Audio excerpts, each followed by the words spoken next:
guys, and welcome to my NewEgg.com custom PC build series. This is part 1. Today I'm just going to be going over the basics of what you need for a custom PC build and a good price that you're probably going to have to spend if you want to get into this. So I've got everything I need on my wish list here for my custom PC build. I have bought a couple of these items.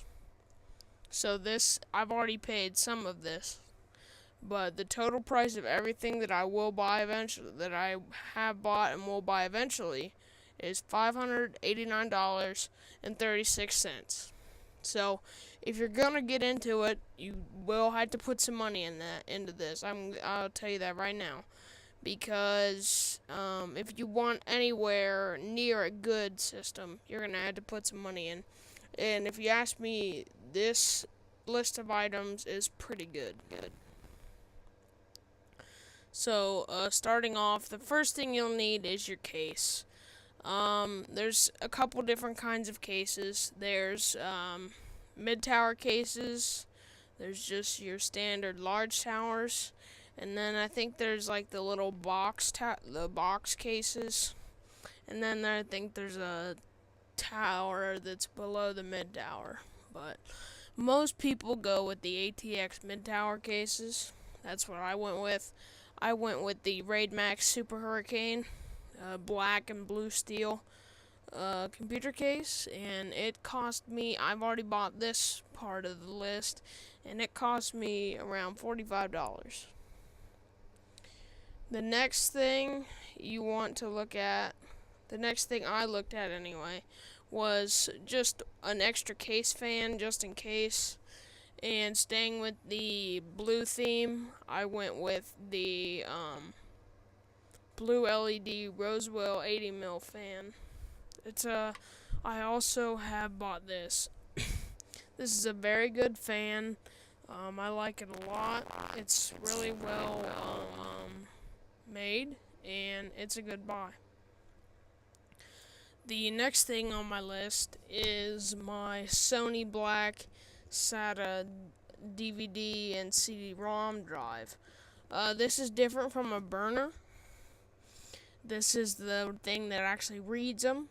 A burner just strictly burns, and I'm pretty sure it just does that, and I'm not pretty sure you can't just plug a CD in it and it'll read it. But this will read, and I think it does burn too. I have not bought this part of my PC build yet. The next thing is a Sunbeam fan controller. This is just a little extra thing that I wanted because I have 3 fans in my case right now that can be controlled. So I do have this. This is a very good fan controller, especially for only $10. I would recommend it to just about anybody. Next is your motherboard. Your motherboard, you basically want to base all your parts off your motherboard. I got the Foxconn Z68AS LGA 1155 Intel motherboard. This is and then you want to base your motherboard off of what CPU you want to get. And I'm going to be getting the Intel Pentium G630 Sandy Bridge 2.7 gigahertz, and you got to make sure it'll fit your motherboard's processing slot. And this is a LGA 1155 processor, and my motherboard is a LGA 1155. And you also want to make sure your motherboard will fit into your case. So my case was a ATX mid tower, and this is a ATX motherboard, so it'll fit, and it does fit. Next, we have the power supply. This is the Raid Max Hybrid 530 watt blue LED power supply. I do already have this.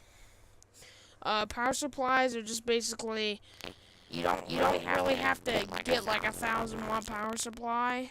500 watts is pretty good, but I mean, to be safe, if you have the extra money, I'd go for like a 700 watt, just to be sure.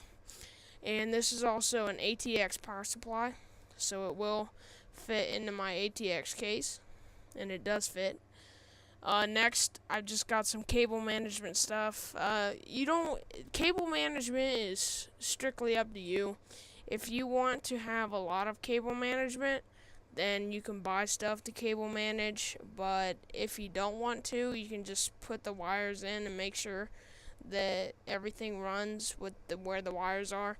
So I don't have these yet, but I'm going to be buying 100 black zip ties just to tie some cables together so they're not loose all over my case.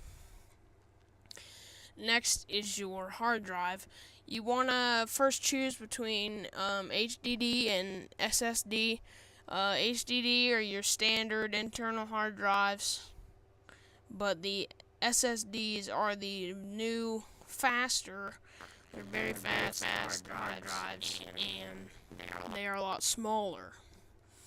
But I went with the standard Western Digital Caviar Blue, 320 gigabyte, 7200 RPM, SATA 6 gigabyte, 3.5 inch hard drive. And I say SATA 6 gigabyte because, and you also have to make sure your motherboard has SATA 6 gigabyte, and it has 3 of them. And this motherboard also has SATA 3 gigabyte. So if you get a 3 gigabyte hard drive, it'll be able to work with that too. So in part 2, I will discuss things like the processor, the RAM, extra PCI cards, your video card, and your software or your operating system. So thank you guys for watching, and I'll see you guys in part 2.